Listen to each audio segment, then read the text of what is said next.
Somewhere in the last decade, a message reached almost every adult who pays attention to their health. Eat more protein. After 60, your muscles need it. Your metabolism depends on it. Without adequate protein, you lose muscle, lose strength, lose independence. The message was correct.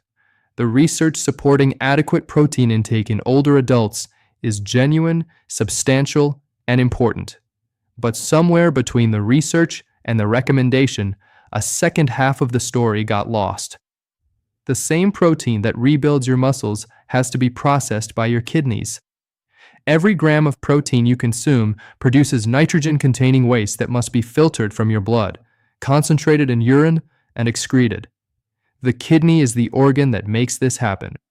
And the kidney doing this work after 60 is not the kidney that was doing it at 40. It has less filtration capacity, less ability to handle a sustained high-demand waste clearance load without accumulating the kind of mechanical and metabolic stress that over years translates into permanent loss of function. The problem facing millions of adults right now is not that they are eating protein. It is that they have been given the first half of a nuanced message, eat more protein, without the second half that determines whether that protein helps them or hurts them. How much is enough without becoming too much? When to eat it so the kidney handles it efficiently? Which sources create the least kidney burden for the most muscle benefit? And what the warning signs look like when the balance has been off for long enough that the kidney is no longer coping silently. A 7-year study published in the American Journal of Kidney Diseases followed adults over 60 consuming various levels of protein intake and tracked kidney function outcomes across the entire period. The findings produced a clear and specific pattern. Adults consuming between 0.8 and 1.2 grams of protein per kilogram of body weight daily showed stable or minimally declining kidney function across the 7 years. Adults consuming above 1.5 grams per kilogram showed significantly faster GFR decline, and adults consuming above 2 grams per kilogram, a level now actively promoted in some fitness and longevity communities as optimal for muscle preservation, showed the fastest kidney function decline of any group in the study, including those with known risk factors for kidney disease. The muscle preservation benefit plateaued well below the kidney damage threshold. Eating more protein than the muscle could use did not build more muscle. It created more waste for the kidney to clear, and the kidney was paying for that excess with tissue it could not replace. Number 5 on this list is the protein mistake that surprises the most people, because it involves something they have been doing with the best intentions.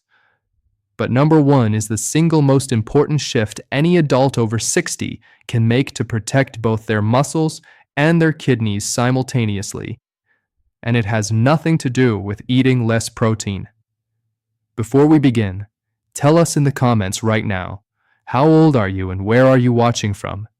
And how much protein do you currently try to eat every day? Drop it below. We read and respond to every single comment. Number 5. Consuming all daily protein in 1 or 2 large meals. The distribution of protein intake across the day matters as much as the total amount. And this is the piece of the protein conversation that almost never reaches the people who need it most. When a large bolus of protein is consumed in a single meal, the body has a finite capacity to use that protein for muscle synthesis at any one time. Research from the University of Texas Medical Branch established that muscle protein synthesis in older adults is maximally stimulated by approximately 25 to 40 grams of high-quality protein per meal. Consuming 80 grams of protein in a single sitting does not produce twice the muscle synthesis of 40 grams. The excess protein that cannot be directed toward muscle synthesis is metabolized as fuel, producing urea and other nitrogen-containing waste products that must be cleared by the kidneys. For the kidney, a large protein bolus creates a concentrated wave of filtration demand. The glomeruli are driven into hyperfiltration, a state of elevated filtration rate designed to clear the sudden waste load quickly.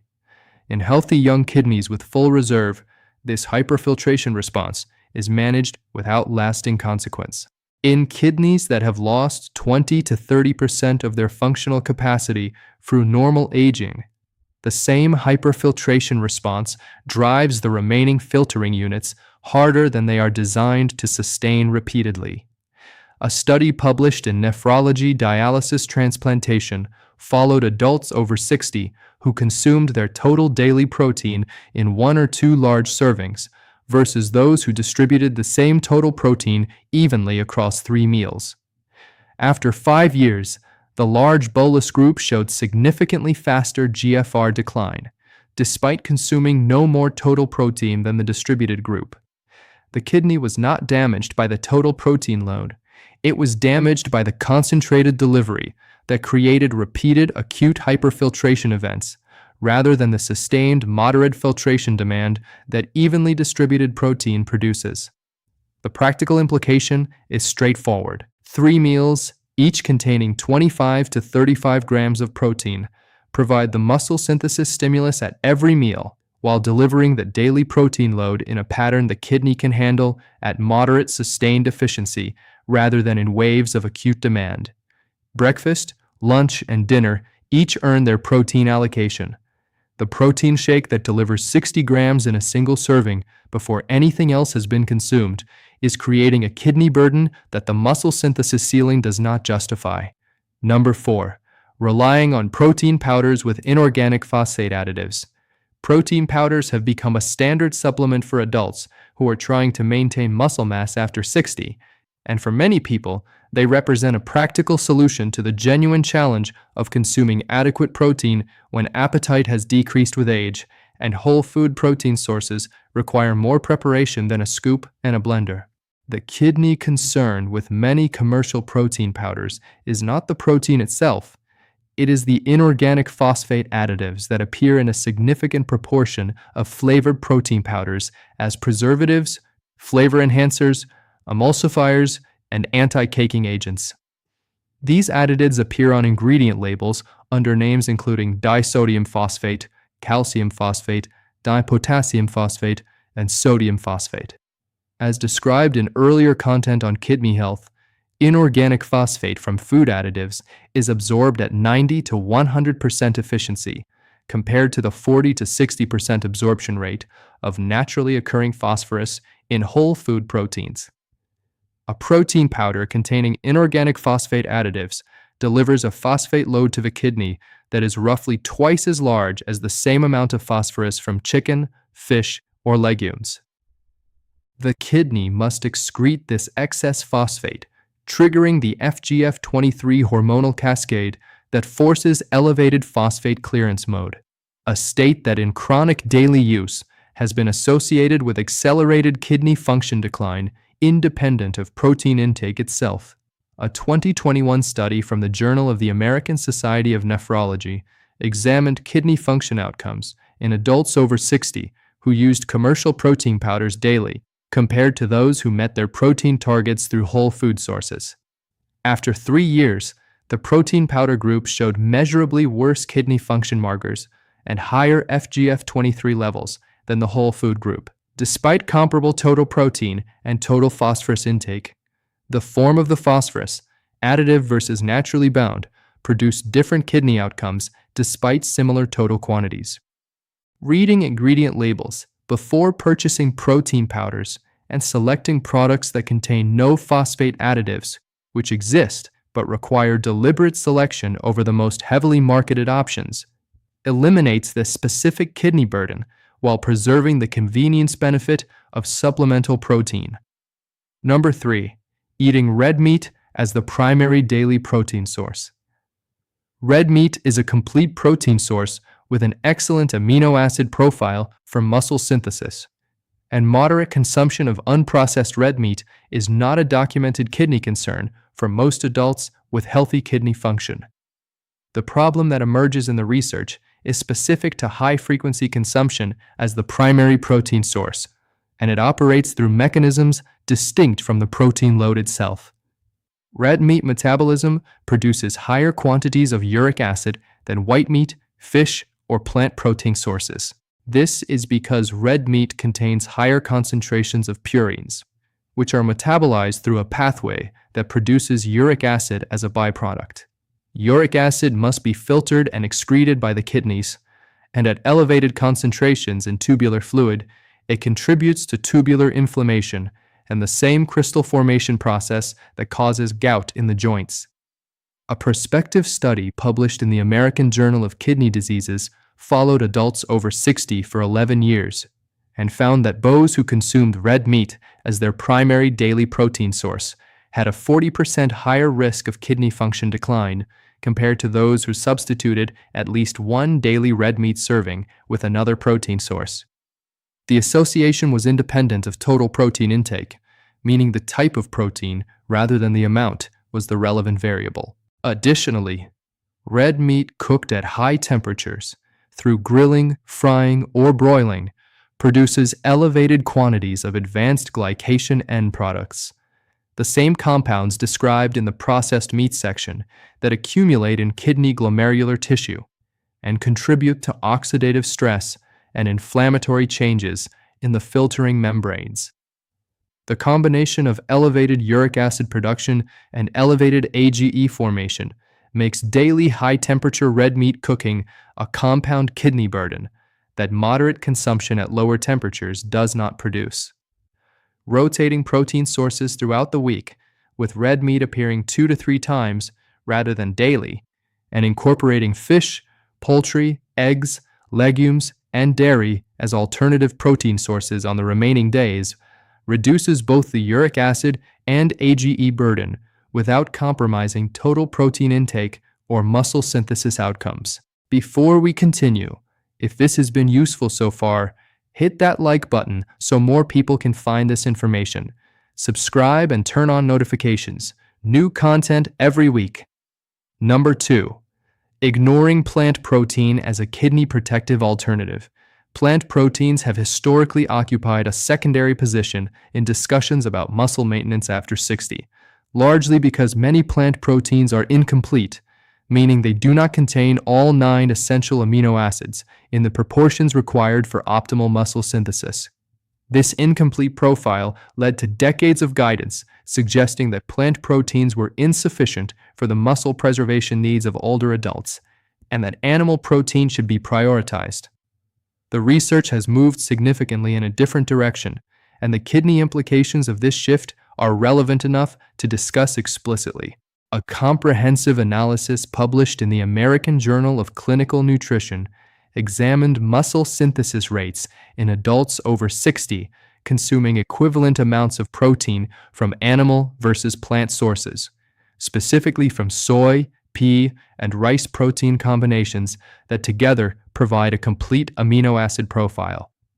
Muscle synthesis rates were not statistically different between the groups when total protein intake and leucine content, the amino acid most directly responsible for triggering muscle protein synthesis, were equivalent. For the kidneys, the difference between animal and plant protein at equivalent quantities is meaningful. Plant proteins produce lower quantities of uric acid during metabolism because plant foods contain lower purine concentrations than animal foods. Plant proteins from legumes and whole grains arrive in the body bound to fiber that slows absorption, reducing the concentration and speed of the nitrogen waste load the kidney must clear. And plant protein sources contain naturally occurring phosphorus in organic form that is absorbed at significantly lower efficiency than the inorganic phosphate additives in processed protein products. A 2019 study published in the American Journal of Kidney Diseases found that substituting one daily serving of animal protein with plant protein was associated with a 23% reduction in kidney function decline risk over 8 years in adults over 60 with early-stage kidney changes. Not eliminating animal protein, substituting one serving, the kidney benefit was produced by a partial shift rather than a complete dietary overhaul. Incorporating legumes, lentils, edamame, quinoa, and soy-based proteins as regular protein sources alongside, rather than instead of, animal protein allows the muscle-building benefits of complete amino acid profiles to be maintained, while meaningfully reducing the kidney waste clearance demand that exclusive animal protein consumption creates. Number 1. Not adjusting protein intake to actual kidney function status.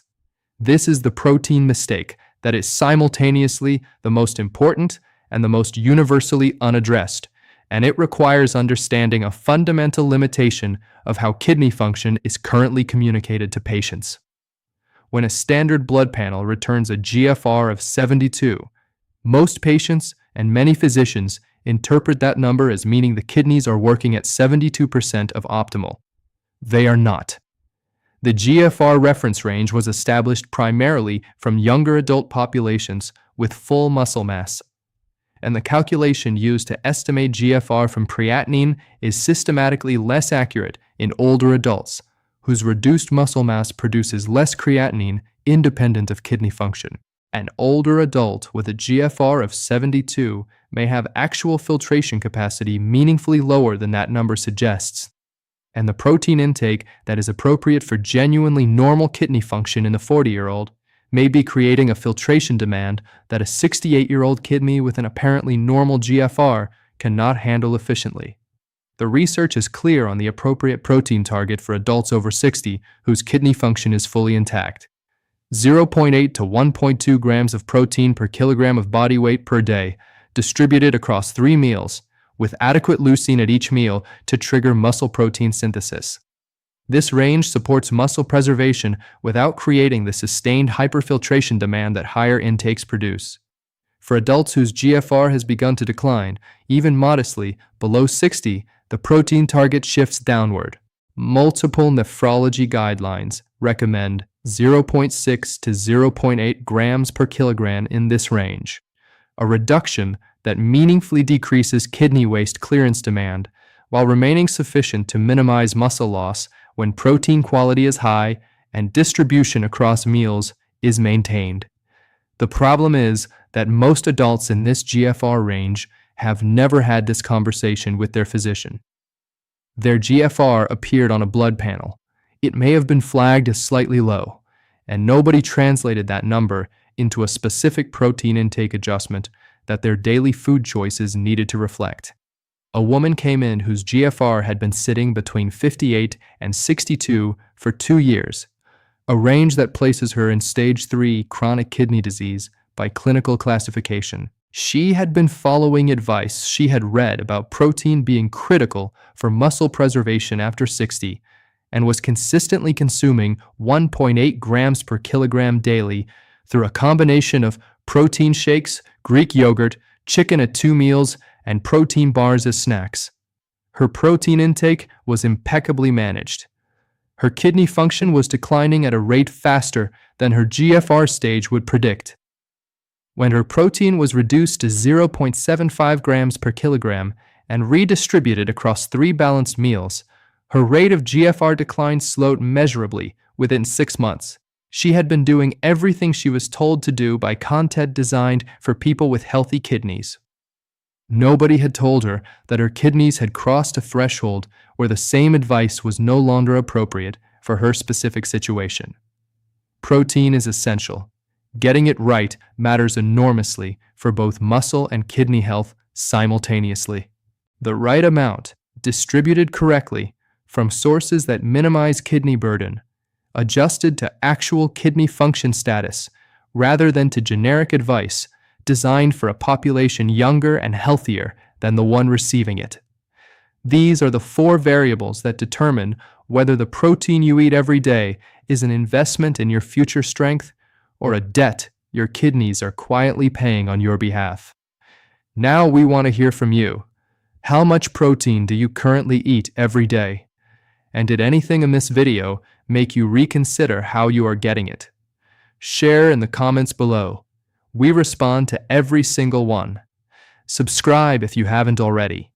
Next week, we are covering the 5 morning habits that nephrologists identify as the most consistent drivers of accelerated kidney aging in adults who believe they are starting their day responsibly.